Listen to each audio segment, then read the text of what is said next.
Hi guys, morning. So I never do this, but today I just thought, why not? Basically, I started. South की 8 करोड़ की आबादी वाले लोग आज 2000 करोड़ कमा रहे हैं। तो ऐसा समय जरूर आएगा भैया कि हमारा भोजपुरी भी 2000 करोड़ कमाएगा। बिल्कुल कमाए। खेसारी लाल ने साउथ मूवी बनाने को बोला तो खेसारी लाल के बहुत मजाक उड़ाए।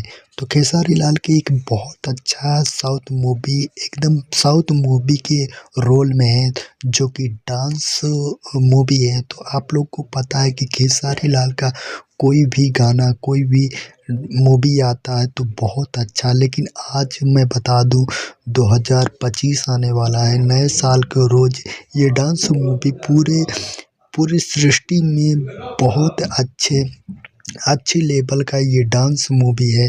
तो आप लोग ज़रूर इस वीडियो को देखें और ये 2025 नए साल के दिन ये रिलीज हो जाएगी। तो अल्लू अर्जुन की heroine full support Khesari Lal को दिया इस डांस मूवी।